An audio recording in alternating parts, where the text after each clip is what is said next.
Okay, good afternoon, everyone. For those who are present here and for those on YouTube, it's a very pleasure to have Dr. Pingu here for a lecture. I would like, first of all, to say special thanks to CAPES and to USP that make this visit possible, that having Dr. Pingu here as a visitor. I would like also to thank the Department of Mechanical Engineering, the graduate program of Mechanical Engineering, and also my department, the Department of Production Engineering.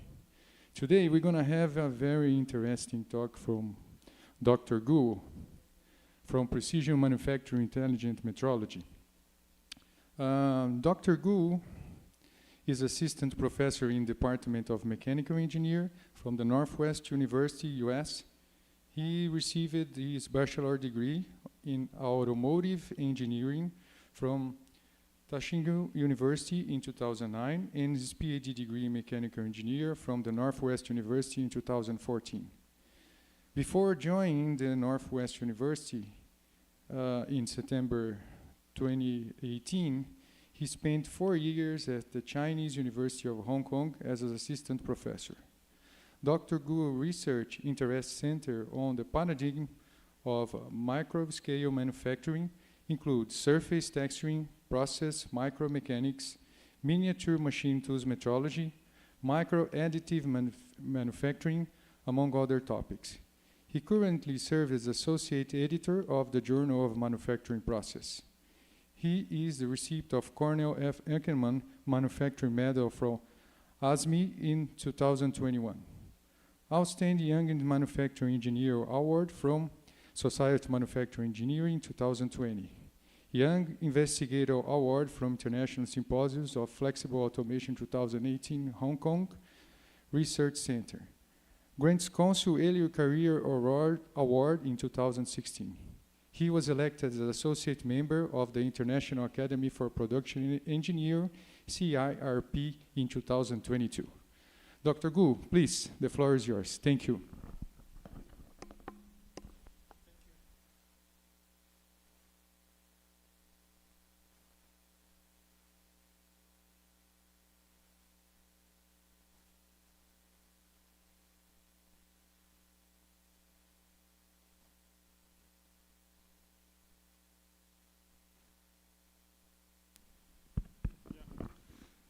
Thank you so much. Thanks for everything, especially Professor Rado for the nice introduction. And also it's my honor to visit USP. This is my first time in Brazil. Effectively, this is my first time even passing equators. So there's a lot of new experience. And we joke about that the first thing you need to do when you're in Brazil, for me, who lived all my life in the North Hemisphere, is to flush the toilet. Right? And you're all engineers here that you may heard about that were rotating in counterclockwise and clockwise differently because of the location you are at the Earth. And also it's very fresh to me that they say, oh, the sun is from the north. To me, never, right? The sun is always from the south. So it's a very interesting experience for me here. So today I'm very glad to share of my research and hopefully to have some inspirations to you, but also to me, and have good discussions with you. So my topic will be precision manufacturing and intelligent metrology. So before we go into the research topic, I want to talk a little bit about my university in US. So it's located in Chicago. And here's the map of the US. So what I also heard, something local, is that usually people go to US, they go to Disneyland, Florida. So I would say it's boring. Instead, please come to Chicago.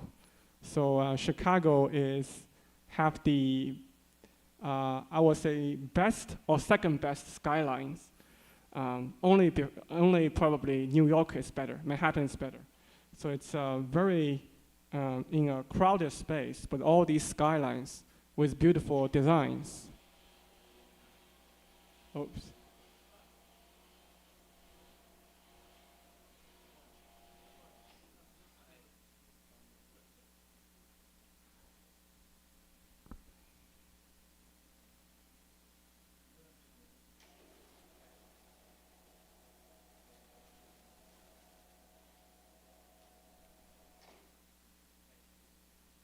Thank you. So Chicago, very nice, but there's only one advice, is only come in this season. So only come in summer of the North Hemisphere. So right now we are in summer, and the weather is exactly the same as now in Brazil in the winter. But if you come in winter, it's usually minus 20 Celsius, so never come in winter. But in summer, it's really nice. So our campus, and here you see that this is not a ocean. This is a inland lake. That's the Great Lake area. That's the Michigan Lake. So our campus is located about 20 kilometers north of Chicago downtown. And this is where you can see that. Here is the Chicago skyline, and this is our campus. It's by the lake. So here, very quickly, right, I find this interesting. So this is a virtual tour of the campus, that you can see that we have our own beach, and you don't need to worry about the saltiness of the water, because it's just, clean water. And you will see that, there are some pictures showing, if you're touring inside the campus, it's very, very nice. And they also have some history. So these are also some of the theology churches. And here showing all of these nice ones. Some of the buildings, dinings. Yeah, and this is a rock that you can paint. Libraries. This is the old libraries, inside the library. And there's a lake, student center. There's new museum, musical school. This is a concert hall, the lakefront. This is where engineering building is. So we have a huge building here. So all of our engineering departments, everything, mechanical, chemistry, chemical, material science, electrical, civil, they are all inside the same building. So all the engineering school is inside the same building. So in fact, this is the second largest building in the US for buildings under 5 stories. So for buildings under 5 stories, the area of this one is the second largest in the USA. And the number one, you might have known, is the Pentagon. Okay, so this is and also some of the libraries we have. Okay, so now, so if you have chance, please, stop by Chicago and pay a visit to very nice campus on Northwestern. So now let's talk about research. So I have think about some of my research interesting in topics, but I think that there's a very good 2 branches now I'm trying to expand, and they work hand in hand. So on the one side, right, I'm trying to understanding with more conventional machining or mechanical process, what is the limit? You're going down to extreme precision and efficiency. And we're going to show you an example using mechanical machining, but able to generating some nano or micron scale features with very high efficiency and flexibility, particularly for structural coloration. On the other hand, you can also always only manufacture as precise as you can measure. So the other branch of my research is trying to expand possibilities with some of the measurement and metrology technologies. So particularly, I will introduce 1 or 2 examples that to leverage now very hot topic about deep learning. And I will show you what is the gap there, right? With more traditional, let's say, manufacturing. We are now able to do autonomous driving cars, and it's really advanced, but we are not able to really fully leverage this advancement into manufacturing. So what is the problem? So let's first start with the first topic, is precision manufacturing and its application in surface texturing. So let's move a step back. Let's take a step back. So the motivation for these structural surfaces, many of them are from nature or bio-inspired designs. So if we look at in the nature, there are a lot of wonderful designs from the Mother Nature in terms of very vivid colors. So I went to the ecology park in São Carlos the other day, and there are also some examples there. So if you look at this famous example of merle butterfly, and they have this kind of iridescent, shiny blue surfaces, but they are not coming from chemicals or pigment, but instead from its structure.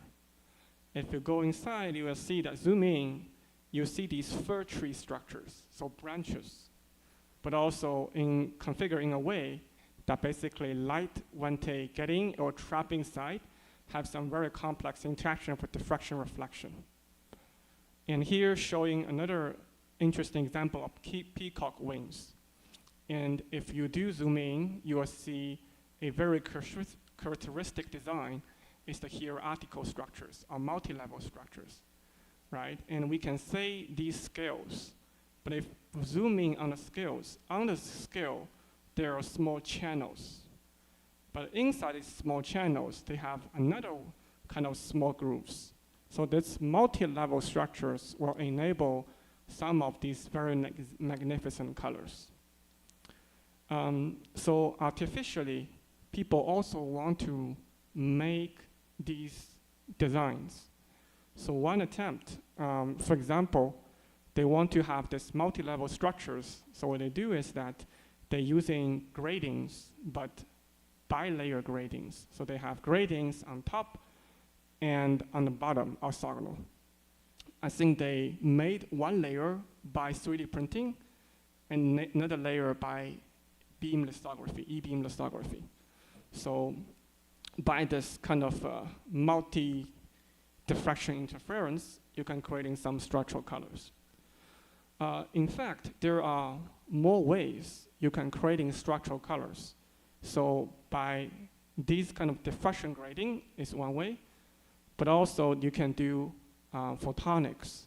For example, here is a plasmonic color, which means that if you have structures that are actually smaller than the visible wavelengths, typically here showing these pillars. And these pillars have a diameter about 50 to 100 nanometers. And they're away, or the gap is regulating between several hundred nanometers. And you can have this plasmon enhancement effect to give you structural colors.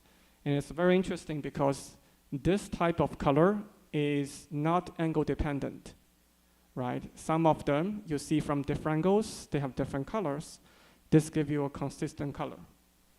So the point here is that we actually have very good understanding of very advanced knowledge about how light interacts with structures. But we have not really seen these things into our everyday products or even make big impact. So what is the biggest challenge? There are many challenges, but to me, as a researcher in manufacturing, I saw the biggest challenge is in manufacturing. So this is a paper in 2014, for example, right? They're using very advanced E-beam lithography to getting these complex structures. But what they don't really emphasize is the scale bar here. And you see this is, I think it's from Van Gogh, right? Somebody maybe correct me. So this is a very nice image with a scale bar. And what is scale bar here? 50 micron, right? So this whole side of this picture is half a millimeter or less. And it may take, well, a day or even more than that to make it. And you can obviously see that it's not possible to be scalable. So what if I want to say I want to have a building with this very interesting maybe color windows, customized filters for efficiency, right? And there's a huge gap between the size difference. Another example is, I'm tracking the time. Another example is the anti-icing surface. So this is also a very nice design. With these microstructures, you can prevent ice formation on the surfaces. And here, again, what is the scale bar? The scale bar is 10 micron. So all of these have a 10 micron scale bars. So you're trying to making these micron or submicron features, but what if I want to apply them on the whole surface of airplane? So a lot of the energy cost is de-icing. So once the airplane landed, you need to hit them, especially in Chicago, because that it will be very dangerous if there's ice formation. It will change in the aerodynamics and causing loss of lift of the airplanes. So de-icing is needed. So of course, right, there are other challenges about durability, but let's put that aside. It is not possible even today, right? How can I make these surface on the airplane at a reasonable cost? Okay, so this is where I want to give you some of my perspective. So I start this journey to making small surface structures, but with a mind that it'll be cheap and cost-effective and fast. So I want to work on the scalability. So I started this about 10 years ago. Oh yeah, that's exactly 10 years ago. So basically, the idea is very straightforward. Is that when I do mechanical machining, I can add a modulation to my tool. I just move my tool up and down, but I move it at ultrasonic frequency, which means above 20,000 per second. And the resulted surface will have these regular features as dimples, and at efficiency about 20 to 30,000 per second, right? So I can make these dimples that typically have a diameter around 50 to 100 microns, a depth anywhere between 0 to 15 microns, and I can adjust their spatial resolution, distribution, etc. But it's very, very efficient manner. So it's then you could think about making this as a die, then do further mass production with other molding process or forming processes. And I can, at that time, one of my work is designing the tool. So the tool is a customized design ultrasonic vibrator with 2-dimensional capabilities. So the trick here is that you want to couple their resonant modes such that they were able to generate an amplified motion in 2 directions. The video is not playing, but okay. So now it seems obvious now to me, but at that time as I'm baffled, right? People not thought about is that I have a question is that, yes, I can control these dimples and their spacing. They're basically a ratio between the vibration frequency and your tool feed. Very simple. So what if I have this ratio down to 0? And we do some experiments. Of course, the dimples start to overlapping. But what if I do go to extreme small numbers? And I found that I go into a rabbit hole because typically that people not really thinking machining is suitable for this range scale that is below a micron or into even say tens of nanometers. So but surprisingly, actually, you are getting actually gratings. So the idea is still the same. So basically, if you look at the trajectory, they start to overlapping, and they forming these scallops. And these scallops can be well tuned and down to nanometer range, and they can serve as gratings. So, so here is some kind of schematic. So basically, so it's schematic. So basically, it's simply by overlapping these dimples into small scale, you can forming this very regular gratings, and they can as a structures for coloration, for example. So I will show you more results. But one thing I want to point out is that this is just a schematic. So what really happening is that I'm using a huge scoop. I'm trying to scoop on ice cream. and trying to make these nano ripples. So that's why previously people thought it's not really possible. And indeed, this is not a pure machining anymore. There's a lot of interference, there's a lot of compression and forming combined processes. And it's actually very critical to have a grading profile if you want to specify that. So that's another analogy that you are doing this Zen garden, but with a huge shovel. So another perspective of this process is that people have been grading machining for a long time, and that's actually, even though it's very simple, you're just using a tool to scribe or rule on a surface. But this is where you can get all of this fancy equipment, even to the semiconductor manufacturing. All of the machines need encoders, and this is relying on making these gratings. And there are probably less than 5 or 6 companies that are able to make these gratings, but the difficulty is that you want them to be sub-nanometer precise over meter range. So there's a lot of technical things you need to do with that.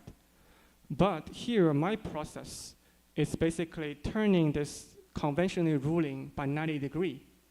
And the big difference is that conventionally, you having your grooving is the same as the cutting direction. But now, I'm cutting in this direction, but my gratings is orthogonal.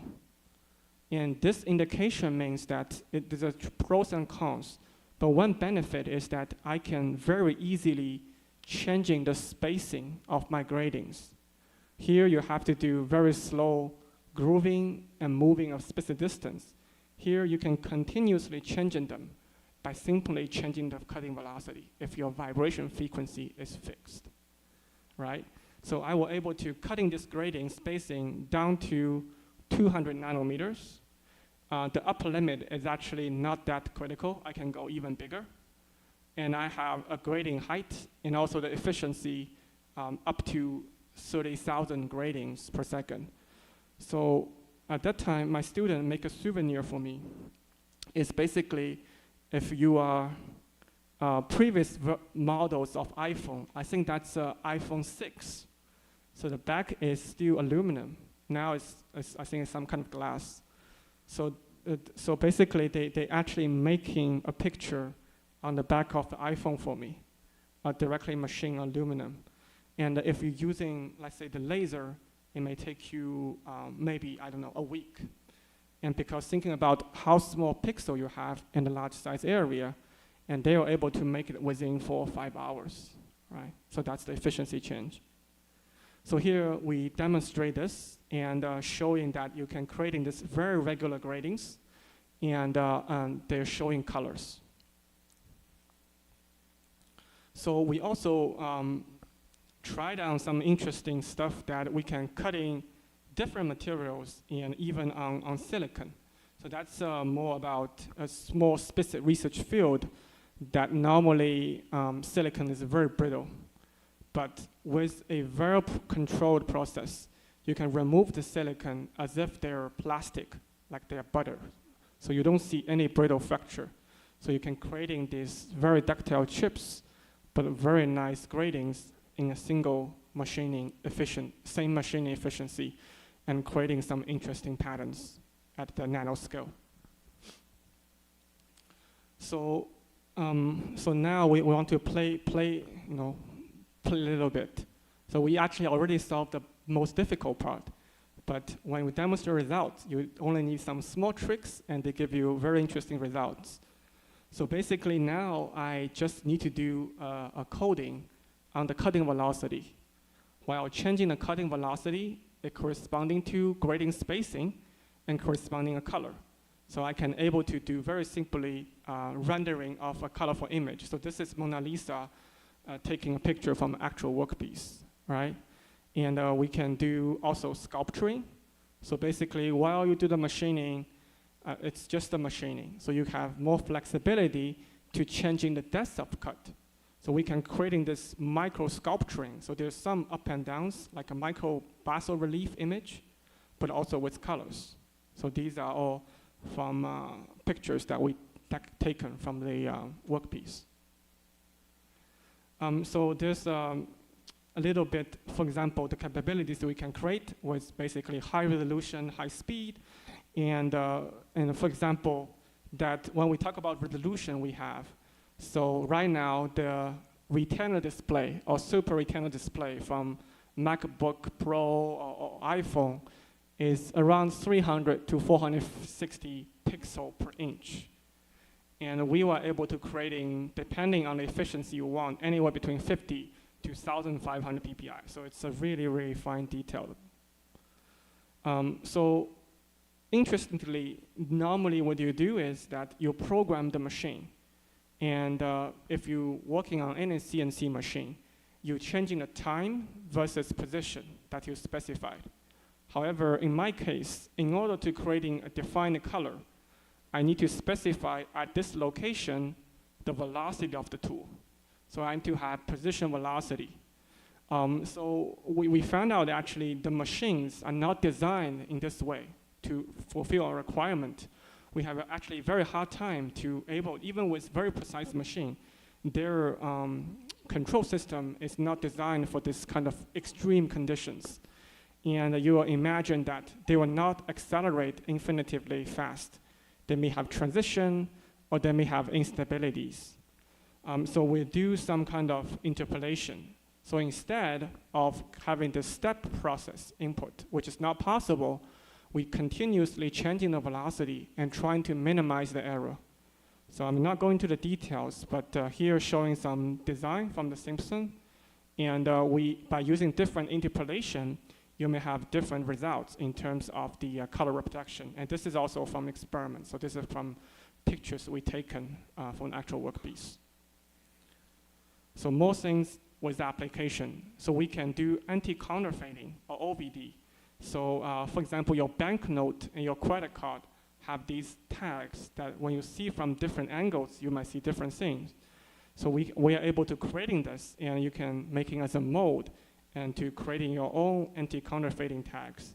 So for example, this is one example showing by tilt the workpiece, you are able to switching from two cartoon figures, right? And the idea is very simple actually. So basically, when you do this optical simulation, this surface is iridescent. From different angle, you see different colors. So you can designing their string, or the spacing distribution such that one of the colors or the images are dominant in one angle while not showing on the other angle, while the other one is dominant in the other angle. So now you can interlace or encoding the two images in the same physical space. So I cut figure 1 and I cut figure 2, then so it's interlaced, right? But when you see them, because the pixel is so small, you will not really see this difference. But by depending on the viewing angle, the two images will be dominant in your visible eye. So here is another example using some directionality of the gratings. Right? That's from Tom and Jerry. So this is using the gratings, they're actually not symmetric. For the same grating, if I'm looking from the left or right, they have different reflectance or diffraction. So we are able to also, again, encoding Tom and Jerry into the same physical space, but depending on which direction in the planar rotation, you are able to see different results. And there's another one more example is orthogonal, right? So this is switching between our northwestern logo and a wildcat. So I also want to emphasize is that these results, people are able to achieve them. But I can, if you visit me, give me 2 hours, I can make a souvenir for you and not worry about the cost. Right? There's only materials, some toolware, but manageable. And you can also making them, these are all metals, so you can also even further mass produce them. So these are really, I would say technology ready level is pretty high in terms of making products. But I also want to have discussion with you what may be the good application area, right? So this is from last year. So this is also from last year. So we made another one. So when we talk about structural colors in the nature, we point out there's one characteristic is multi-level structures or hierarchical structures. And we also want to, can we replicate multi-level structures in an efficient manner? So here's one example. So again, the idea is very simple. We have a tool that with a V shape. So when it's grooving on the surface, we can get these V grooves. In addition, we adding our vibration. So we creating a one scale smaller gradings on these two side surface slopes.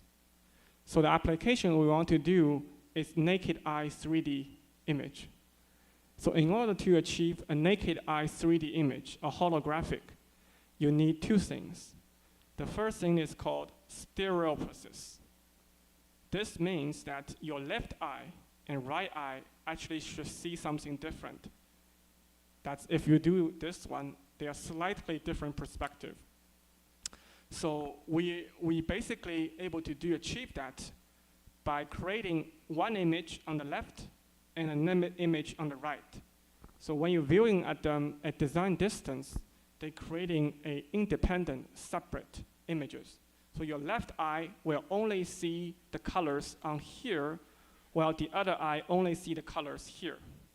So I'm creating two birds, but their design slightly different in terms of perspective. And I machine them and trying to capture the picture. But they're so similar, but I'm using the plus and minus and trying to differentiate the two. If I see plus, I know I see the left eye. If I see the minus, I know I see the right eye. So they're slightly overlapping. If you see closely, there's a very, very light plus you can see, but it's pretty good in terms of separation. But the second thing to achieve 3D is to have motion parallax. This means that if I'm going side by side or whatever, I see an object, their orientation also changes. So I made a test to making a rabbit. So when I'm rotating the rabbit head as if it's rotating with you. And this is achieved actually pretty simple because we can do this one, right? We can do this one, we can do the rabbit. It's now we just design many, not just two. We can design many at different angles, and also they are not so different. They're just slightly different in terms of their perspective. Okay, but the interesting thing is that we can combine everything here, right? So we combine everything here and creating a image. We are encoding actually 10 pictures inside the same image. And they give you different view for your left eye, right eye, and also different orientations. So it's very difficult to be captured by a camera because it's need two eyes, but I can still show you, right? Especially for this orientation change, you can see the pencil is rotating. But we are able to do some simulation and verification. So they're creating different perspective for your different eyes and also different orientation. And it's designed in a way that at certain locations, it have give you a very, very strong 3D perception. But everything is very flat. It's on a flat surface. And you can imagine this thing also compatible with other transferring row-to-row processes to making packaging, for example. I always got this question that people ask that, what are the applications? So I say, oh, I can make colorful surfaces. And they say, oh, then what's about colorful surfaces? Why it's useful? That's a good question. That's a good critics I take. So one of the most scientific application we can do is to making some spectrometer design.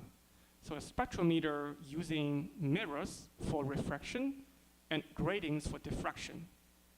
So now what possible to do is that I can making a lens that with gratings on top of it in a single piece. So I can have a device integrating refraction, diffraction in a very compact format. So the ultimate goal for me is to making a small lens that you can just attach to your cell phone and you can turn yourself into a spectrometer, for example, right? And the spectrometer is basically measuring some kind of frequency or wavelength response, have a lot of applications in material characterization, remote sensing, and other applications. So here showing one example that we verified the idea by using a single Fresnel lens with gratings that are able to do image focusing, but also diffraction of the white light. That's good. So I'll need to speed up a little bit and talk about the second part, about measurement. And I mentioned that the metrology is very important. And can we leveraging the deep learning into a better metrology properties? So I was going to introduce this photometric stereo. So photometric stereo means that if you look at the surface reflection, it's depending on the curvature of the surface, but also the reflectance property. If you're looking at a very matte or Lambertian surface, which is a surface reflecting very uniformly, you can also say very rough. For example, this rock carpet is very Lambertian. And let's say if you have a mirror or a metal shiny surface, then that's a specular surface. It will reflect the light in one preferential directions, while for Lambertian surfaces, it reflects light to all the direction, a diffusive reflection.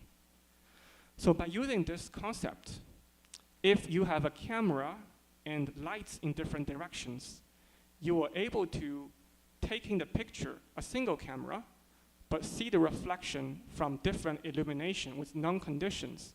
You are able to reconstruct the 3D geometry of these surfaces, right? And the minimum requirement is 3 lights. If you have a purely Lambertian surfaces, you only need 3 lights to solve this problem. But with specular surface, it's more challenging and difficult. Okay, so the more the better. There's no simple answer, so how many is enough? The more the better. So now, let's go to extreme. I'll skip this one and talk about. So now it's going to extreme. So I designed a device with a single camera on the top. I have 96 LED lights. And each LED light will lit. And I will take a picture. Now I have 96 images. So you can solve this inverse problem to figure out what's the surface geometry, but it's very, very difficult. So why not just utilizing deep learning, right? Deep learning is magic. You're throwing anything, it gives you results. So we able to generating this 96 images and throwing to a deep learning neural network and give us the prediction. The difficult part here is I mentioned why we are not seeing as expected advancement by utilizing deep learning manufacturing is the data. So all deep learning doing is interpolation, extrapolation of your data sets.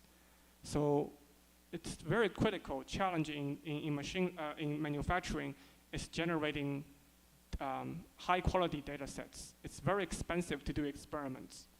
So our approach is trying to using a physical-based and data-driven method to simulate a data set as realistic as possible without doing any experiments.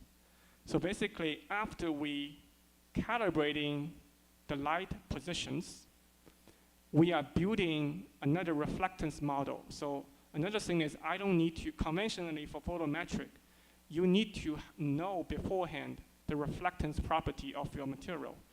So now, because in manufacturing, we don't know beforehand, and through the processing, they may even change. So I want to work with a general approach that I can work with unknown surface roughness.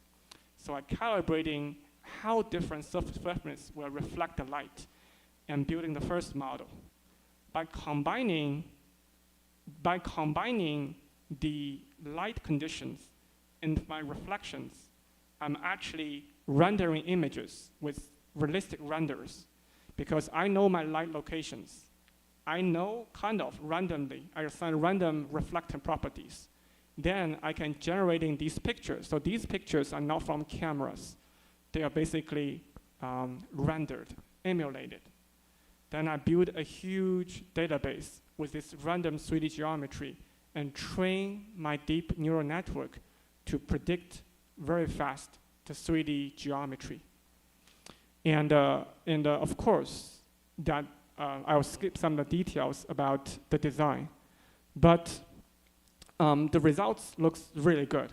That's as expected, based on how they are simulated. That's not a big problem.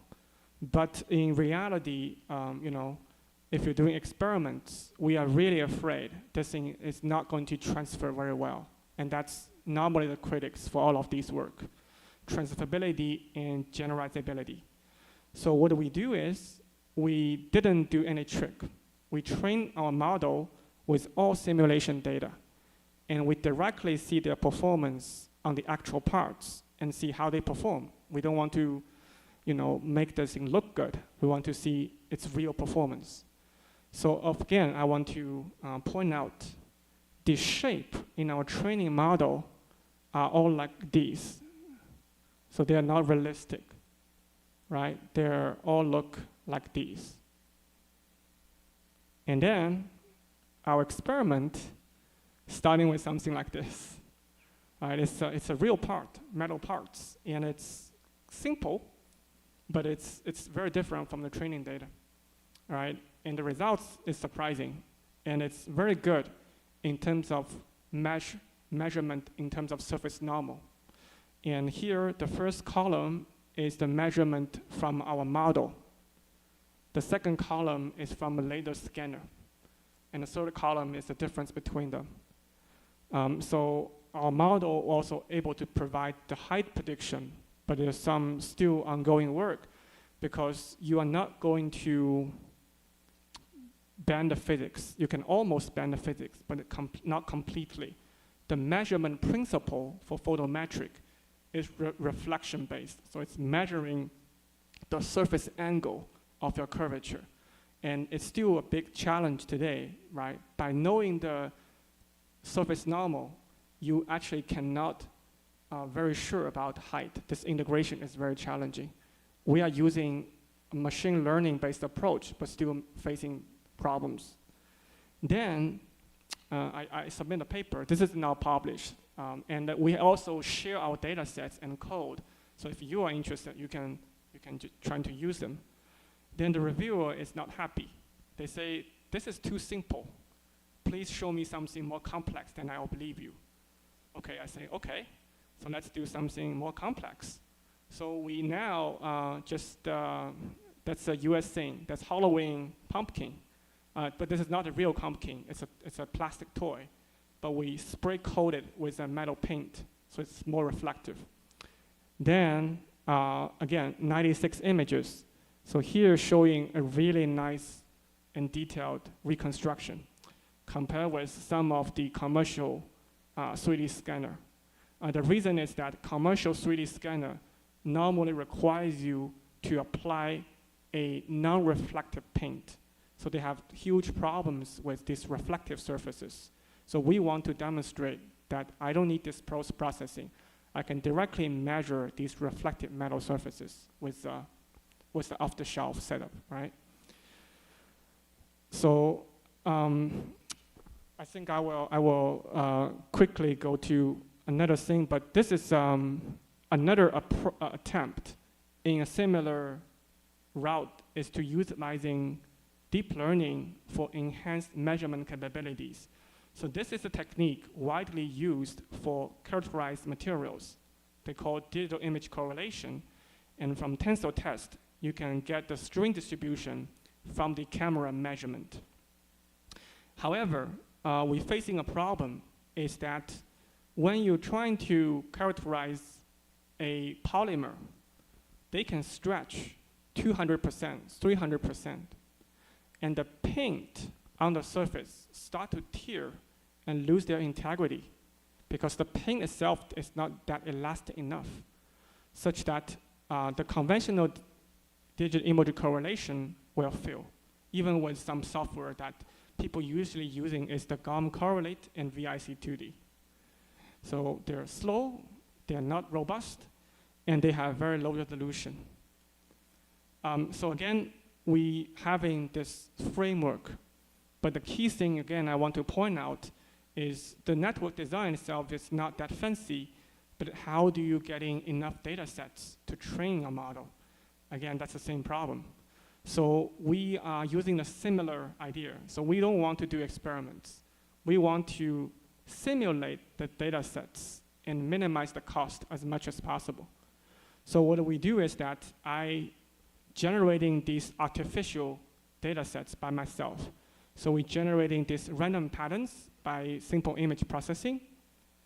I can generating some variance in my data to improve the robustness. Then I can define some random deformation.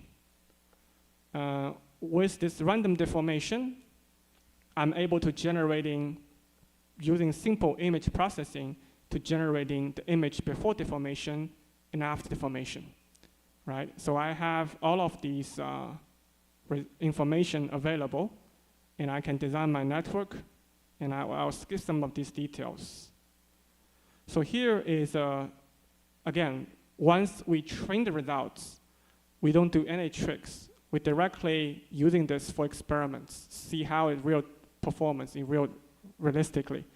So we compare our results with the commercial software GOM correlate to see this tensile test on a polymer. So what we do is, so this is a kind of a more qualitative assessment. Then we do a quantitative assessment. So we pick 6 points on the figure, and we plot their time versus measured strain, and compare directly our measurement results with commercial software. And you will see that they are almost consistent, but with the blue lines from commercial software, when you have strings very large, they start to lose the readings and flicking a lot. But with the deep learning-based approach, it's very robust. And also, there are some points that we got discrepancy. There might need further studies to have a third measurement to prove who is better. But from intuition, I think the red line makes more sense because I didn't see the first sudden drop in all the other figures. But this last part is where you have necking or stress concentration. So maybe on the end, it started to dropping down. That's reasonable. But here, I don't think it's realistic. So I would say even our results may be more accurate. And also, there's a speed comparison between 25 milliseconds per frame versus 300 milliseconds per frame versus the commercial software. So it's possible for us to do real-time measurements. Okay, so I'm trying to stick in with my time limit. So I'm also doing other interesting stuff and focusing on, again, scalability, quality, and human factors. So in terms of scalability, we mentioned about my machining method to creating these structured surfaces, but it's still not enough. Again, I can make a mold to maybe do the surface of a cell phone, but back into the problem about the airplane. So how can we do the airplane, right? So my idea is I can maybe report to you next time if I visit next year, right? So we want to make minions. So we want to make small robots that individually, maybe they are very silly. They can do very simple things and not that accurate. But we can control them as a group, and they can work together hand in hand to achieve something not feasible by a single robot, right? So this is our current, we have some preliminary results already, but I want to save it for the next time. Second, about the quality is I'm really interested in sensing, different new sensing techniques. Metrology is part of that. So we are working with metal 3D printing and to using some of the new sensing capabilities to monitor process quality. And the last but not least, as human is a very important factor in manufacturing. And even though automation is trending, but I think there's now something that's saying robots will not replace humans, but work with humans. So one idea we have, and we are wrapping this project up, is that this is actually working with Boeing, is that we are putting these wearable sensors on humans, basically an advanced Apple Watch, not only on your wrist, but on all over your body, while not interfering with you during the manufacturing workers. So when they're doing the workers, and we ask them to log their fatigue level, and we're trying to correlate their measured biophysical signals into their fatigue level, and able maybe to predict and give the suggestions to adapt their schedule to have their best performance, or preventing fatigue in another way, right? So I think with all that, that concludes my talk, and I'll thank you for my funding agency. Thanks again for the invitation, and especially Professor Rado, and I'm welcome for any questions. Thank you very much.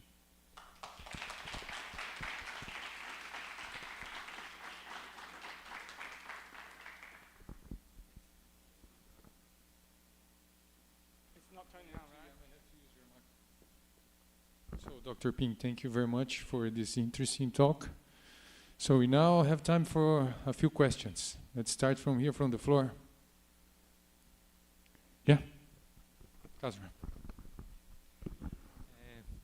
Thank you for your interesting presentation, but I have two questions. First of all, if I understood correctly, when we create some features simultaneously on the surface, yeah, we need 2D, 3D geometric model in some software, yeah? How we can measure the intersection of different feature line, for example, circle doesn't cut together and remove together in the feature after projection.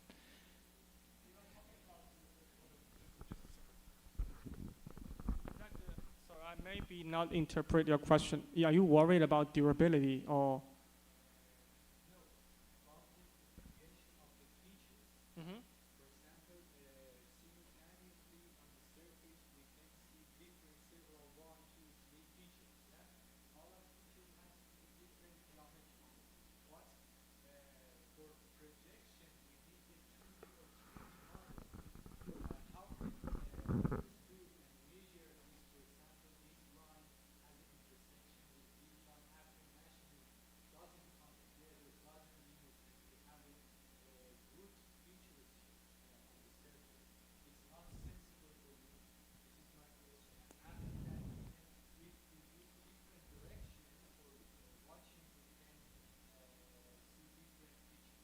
Oh yeah. So I'm thinking I'm getting your question. So I'm using one example. I'm using one example for the yeah. So maybe I'm using one example on the right.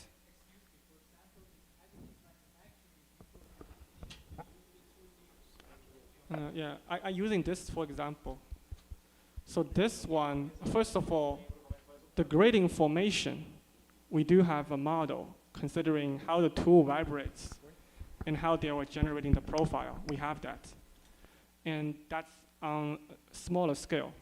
On a bigger scale, for example, here, we do have to be very careful about feed, depth of cut, such that when we do this multiple cutting, it's actually will remove of some of your previous machine features, but they will also have something left there. So we do consider them carefully, such that in the end, these are the features that we like to left. But they're not that complicated. It's anything just pure geometric kinematics, even though there's some equations, but not that challenging for us, right? If you know exactly the tool position, your tool geometry, it's very mathematical, computation heavy, but in theory, it's not that difficult.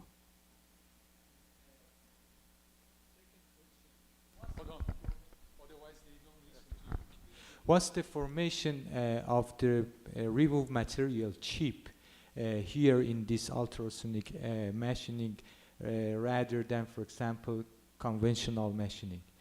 Have you? Okay. Yeah, the chips, they're still continuous chip. So let me.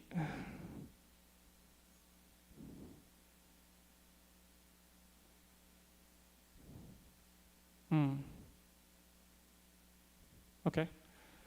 So you will notice that you can actually remove a much deeper. So you can think about the inverse of this remaining part is your chip. So it's a flat top and with sawtooths on the bottom. Not really sawtooth because these are nano features, but you can see they're still uniform. But yeah, again, you can control this cutting depth to be really precise. To a point, they will actually break up. That's where I'm generating the powders, basically.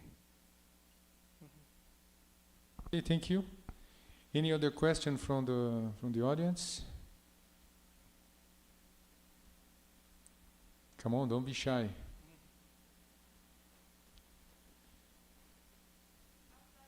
Oh, hold on.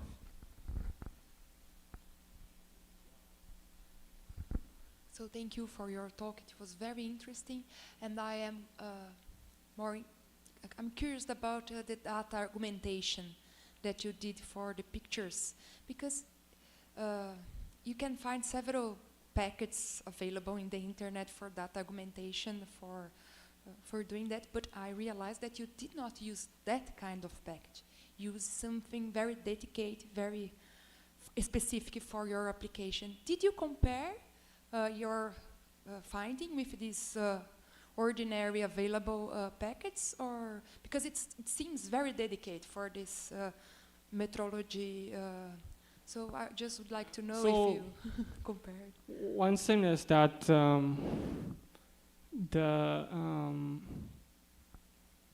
the measurement stuff we have,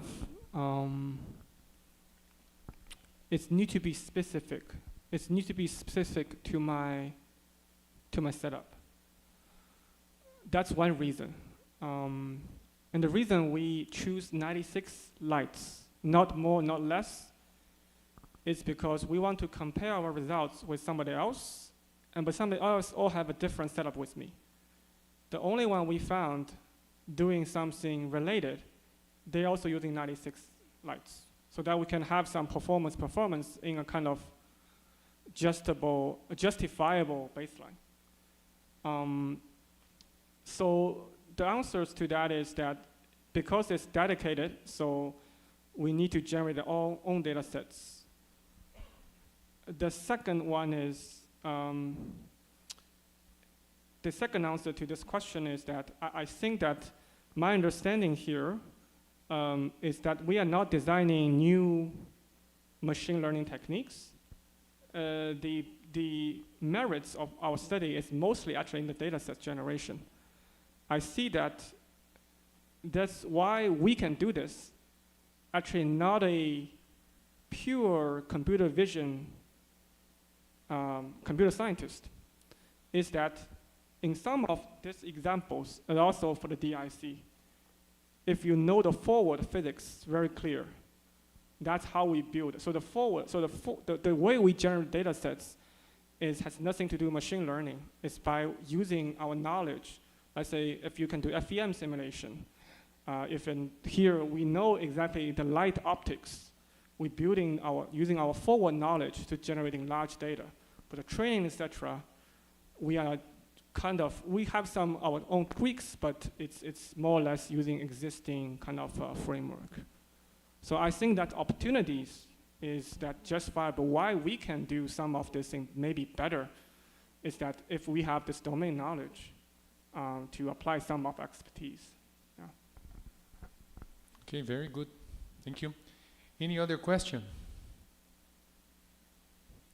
So I have one, then you check the chat if we have any. You're talking about applications. So you mentioned one of them. You said that's always a challenge, right? And a tricky question. So that's very nice, very beautiful. We can see beautiful colors, but what is the real application for that? What are you envisioning that we can use this application? If you could comment a little bit on that.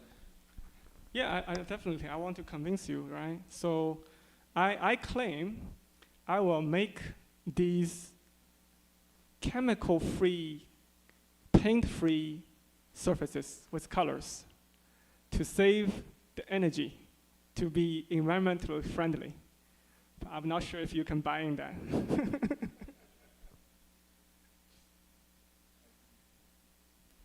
So for example, I know, for example, that I will talk to colleagues in CIRP that Lego, it might be interesting. They're actually investigating their own on some alternatives to using these structures instead of pigment to making Legos, right? Again, if you could comment a little bit about the collaboration between human and robot in your applications. I know that you cannot talk much about that, but it's an interesting approach that you can create those patterns in a more efficient way, right? In a large scale. If you could comment a little bit on that.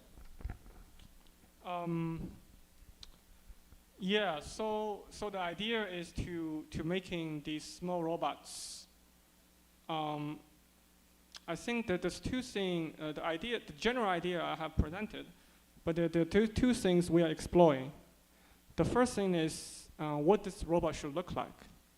So right now you can think about just a simple robot with wheels and the chiseling doing this motion, doing this repeated motion. But in the future, we can say we want to make it not look like a robot. Maybe they're coin size, and they are maybe able to climb, right? So this is our one direction to go. The second direction is the control. So this is what I'm collaborating with my colleague. So basically, the concept is that you don't need individual machine to be really precise, and they are not really following. They are basically like a Roomba, the vacuum cleaner, like robot vacuum cleaner. So they go some random paths, but over long term, they will follow distribution. So you have a design of distribution. Over the long run, it will follow that distribution, that they will cover this area more frequently than the other area. So our goal is that, our assumption here is that it's really density matters. You are making these 50 micron features on meter level scale. It's not really that have to be really precise, but density is more important for some of this friction reduction, ice formation, anti-icing. So that's the two directions we are exploring. Yeah. Okay. Any other question? Well, if not, I would like to, do you have any question on chat? Okay. So, if not, let's thank our speaker again one more time. Thank you. Thank you so much. Okay, thank you. So that's it. Thank you for coming here today. For those in the YouTube, thank you very much, and see you again soon. Thank you. Thank you.